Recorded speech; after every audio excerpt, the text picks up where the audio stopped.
حضور نبی کریم صلی اللہ علیہ وسلم کی ذات مبارکہ وہ ذات ہے،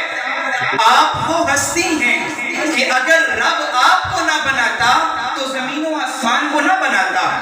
لولا کا لما خلقت الافلاق لولا کا لما اظہرت الربوبیہ۔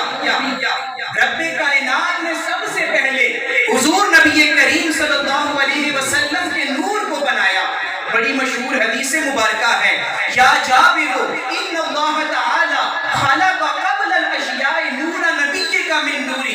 کہ اے جابر رب کائنات نے سب سے پہلے تیرے نبی کے نور کو اپنے نور سے بنایا تھا، پھر اس نور سے زمین بنائی، آسمان بنایا، سورج چاند ستارے بنائے، پھر دنیا میں رونقیں لگ گئی، پھر میں آ گیا، پھر آپ آ گئے، اور پھر رب کائنات کا کملی والا محبوب آ گیا۔ حضرات محترم، شاعر کہتا ہے کتاب فطرت کے سرے ورق پر اگر نام احمد رقم نہ ہوتا،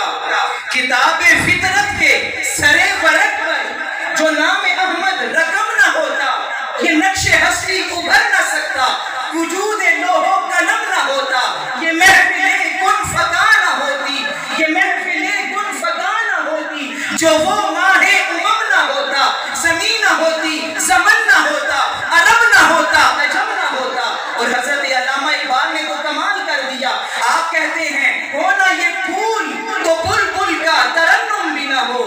ہونا یہ پھول تو بلبل کا ترنم بھی نہ ہو، چمن دہر میں کلیوں کا تبسم بھی نہ ہو، یہ نہ ساقی ہو تو پھر میں بھی نہ ہو، خم بھی نہ ہو، بزم توحید بھی دنیا میں میں بھی نہ ہوں، تم بھی نہ ہو، خیمہ افلاک کا ایستادہ اسی نام سے ہے، نبض ہستی تپش آمادہ اسی نام سے ہے، کی محمد سے وفا تو نے تو ہم تیرے ہیں، یہ جہاں چیز ہے کیا لوح و قلم تیرے ہیں۔ کہہ دیجئے سبحان اللہ۔